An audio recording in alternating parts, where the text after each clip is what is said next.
In this new segment of Advisor Revelations, the DPL team will discuss how to evaluate new solutions and address current challenges and the strategies that can help you grow your firm and AUM.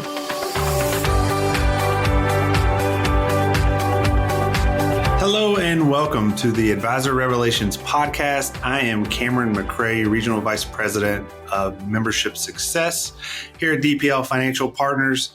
Today, our guest is one of our own. We're going to be chatting with Sam Johnson, Vice President of Business Development. A couple of topics. We're going to go into how our members and advisors impact product and technology innovation here at DPL, how working with DPL varies from working with carriers directly, and what may be next for business development. Sam, I'm pretty excited. Welcome to the podcast. Let's just start. Tell us a little bit about yourself and your role here at DPL. Yeah, thanks, Cam. Excited to be here and be on this. It's always great what you guys have done with advisors, but glad to participate and add a little internal perspective as well. So as you said, Sam Johnson, VP of Business Development. Really grew up in the space. First job was with David back at Jefferson National. So grew up on the sales side there, working specifically with RIAs, commission-free annuities, understanding their business. David had broken away and started doing consulting with carriers to eventually build the vision of what DPL is today. I was fortunate enough to be a part of that as well. So I actually got to consult with David and work with carriers as they learned what it took to be successful in the space and to support advisory business. When DPL started in the context that we know today, again, started back on the sales desk. So again, adding that context just to really understand the RIA business. And I think it's helped me in the business development side because what I do now is really focus on our carrier partner relationships, both existing, new carriers we add. There's so much work and it's very similar to the consulting projects. I kind of refer to it as consulting light on a consistent basis. Really working with, like I said, existing carriers, onboarding new carriers, getting them to understand the DPL business model, but also working with those carriers to help better support, our advisors and the DPL members that we have. Great. And Sam, I'm glad you brought up the consulting part because that's one of the topics that I think is very valuable for our listeners to understand. Of course, we might have some members out there that have been with us since day one or those founding members. But I think it'd be good just to hear kind of your view, your thoughts of kind of where DPL started, what has grown from a carrier or business development perspective, and kind of how that process works for your team as a VP of business development. Yeah. From the carrier side, when we first started, we had, 4 or 5 carriers, and now we're up to about, 18, 20 carriers. And so that's been great to see more enter the space. But, when it comes down to working with the RIAs, fee-based advisor, advisory annuities in general, it's so much more than stripping out the commission and that's it. There's legal compliance questions they have as far as adding the advisor of record. There's changes to the marketing that needs to look and sound different, needs to have different vocabulary.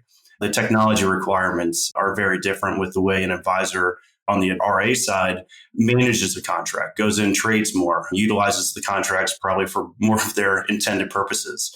The operational experience. There's just so many things beyond just the product itself it takes to support the business that the RIAs have. And so it really was in the beginning, knocking down the hurdles as to why an advisor would use an annuity. And now, where we've transitioned, and I think a lot of our business development focus is working to improve the efficiency and the implementation of these annuities at a firm level. That, we've kind of crossed the threshold of number of carriers, variety and quality of products, some of the other enhancements that we can get into, but just really for these firms strategically to incorporate insurance as an asset class takes so much more. And that's where we have positioned ourselves as, kind of the experts in the space, but we are that by extension of our interaction and feedback we get directly from the advisors we work with. Great. And let's talk about that feedback and how important that may or may not be.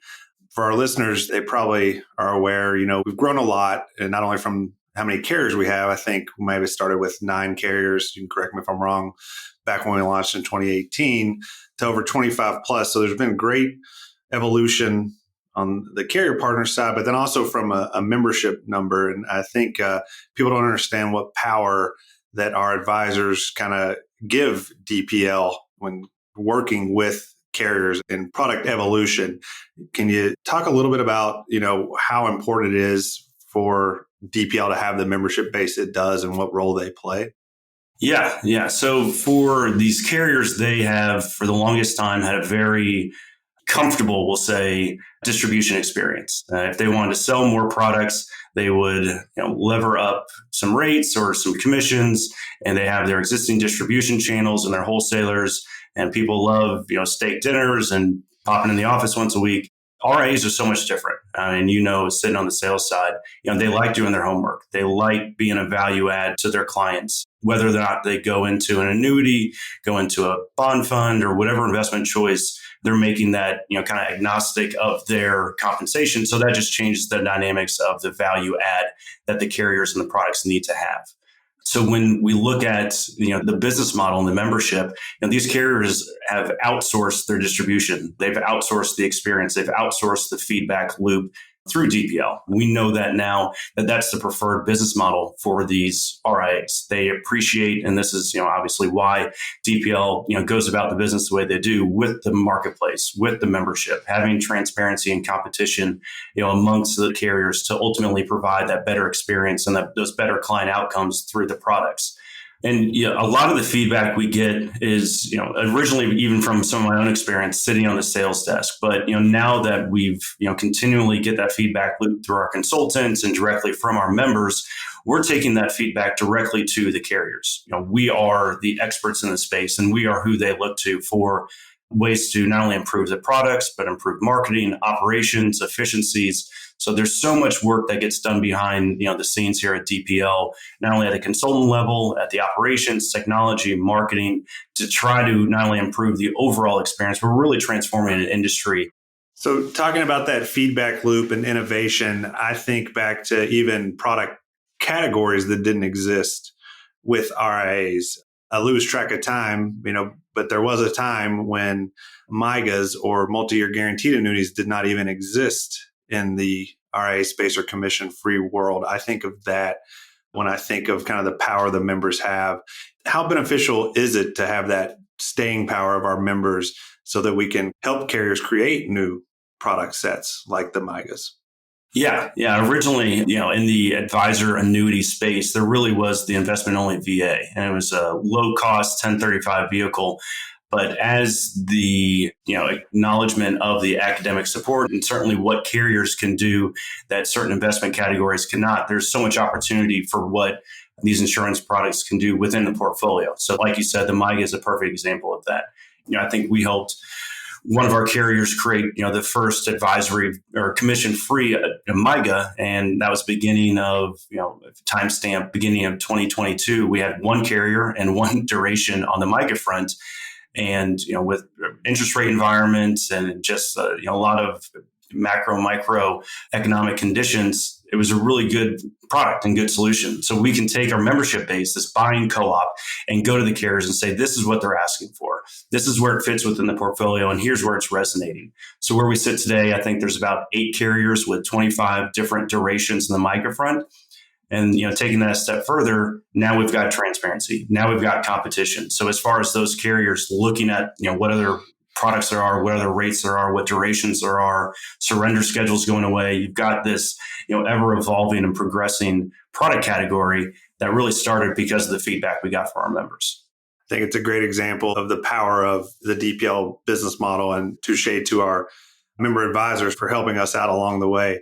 The other thing that I think about when I think of innovation or how important the feedback loop is, it has to do with things like data feeds.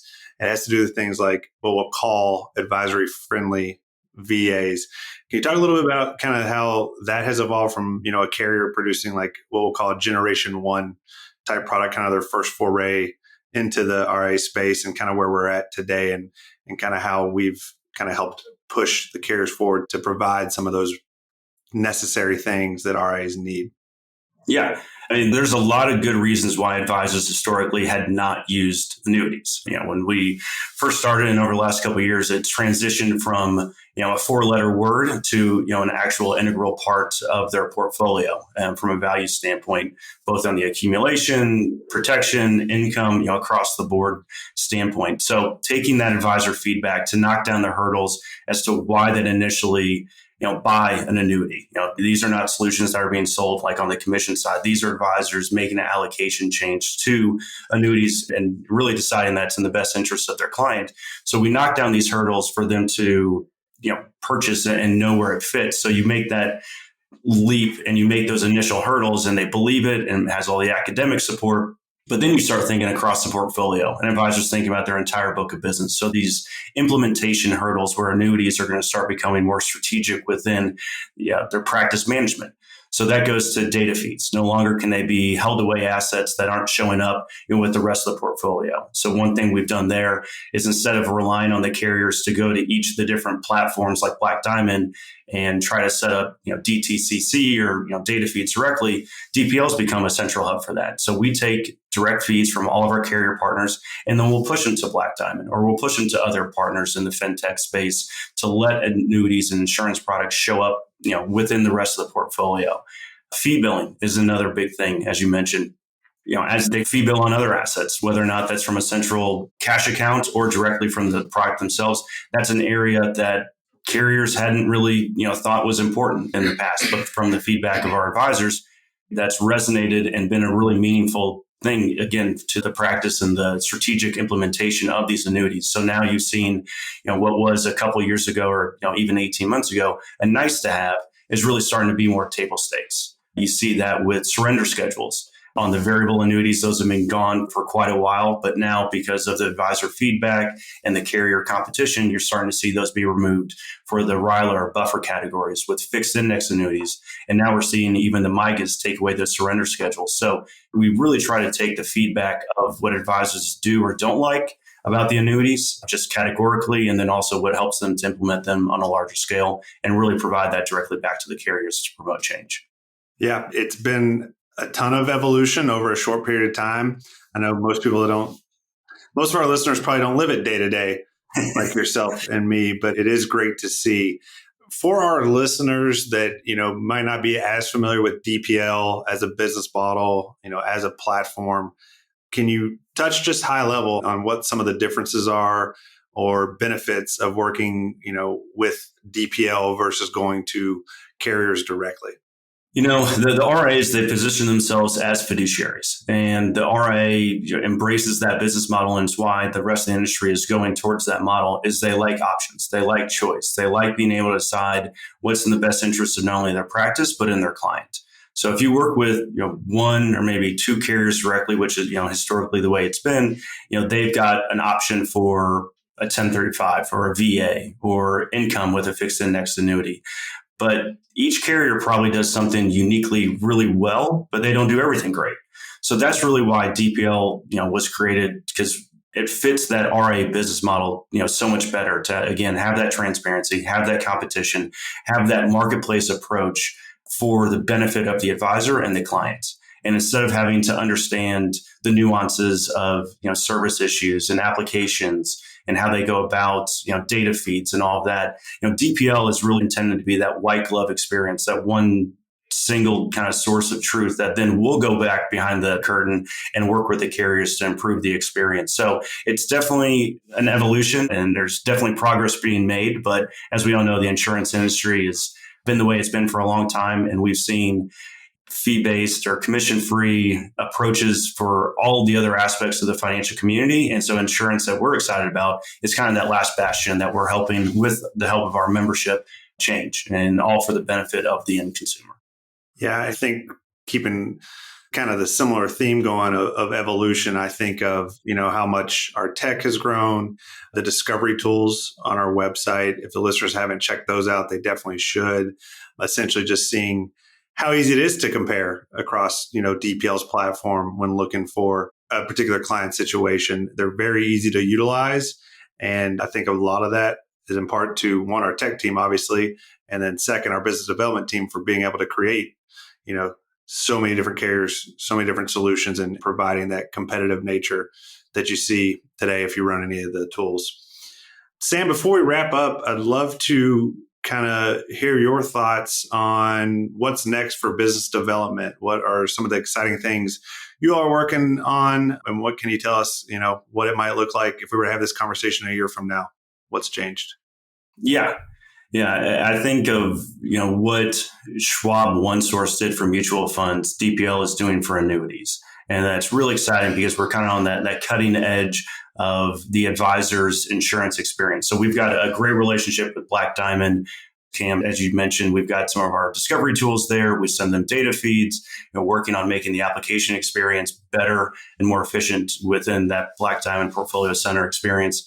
But really, we're trying to meet advisors where they do business. And, the nice thing is that now from a fintech space, you've kind of got an acknowledgement from the industry that insurance, and especially, commission-free advisory-based annuities, insurance products belong within the portfolio. They should be treated as an asset class. And so our goal from a business development standpoint is to, not only improve our technology, improve our carrier products and operations and experiences, but take that next step as to where that belongs within the advisor's kind of tech stack, if you will. So we've got constant pressure to, in a good way, to work with the carriers to improve products, to continue to take that advisor feedback. But we want to continue to make the process of seeing the annuity assets, the benefit that a rider may have, the application process, all of that within the desktop experience. So I think meeting an advisor where they do business and helping insurance show up as an asset class continues to drive what business development does. Awesome. So I think ease of use was the theme there, making it now that we've got an audience of RIA firms that see the value of the commission-free annuities. We have great carrier partners, providing us with great solutions. We have, some of the easy tech stuff, but, next steps, ease of use, how can we make it even easier for those firms? The interesting thing that I find so much about the business development experience is, how much we've taken extremely manual processes and made them more efficient kind of across the board. So back when I was in the sales desk, and Cam, I know you can remember this, probably way too well, is, doing a 1035 comparison, needing to get a client statement from the advisor, do, Excel spreadsheet comparisons, try to understand what the rider means. And now it's just a couple of clicks away with our annuity comparison calculator. Applications used to be an extremely manual process, and that's what we're working to streamline and create more efficiencies. So I think that's just a nice trend that the business development department in general has a focus on, is making the lives easier and the comparisons and the annuity experience overall improve for the benefit of the consumer. Well, Sam, this has been fun. I really appreciate you joining us today. Absolutely, Cam. This has been a blast. I really appreciate it. And thanks, everyone, and all our listeners out there for spending time with us today. Again, as a reminder, you can find us at dplfp.com. Please subscribe for more episodes, really anywhere you might listen to your podcast. We hope everyone has a great day.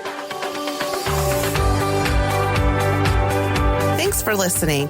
To hear more advisor revelations, go to dplfp.com and subscribe on your favorite podcast streaming app.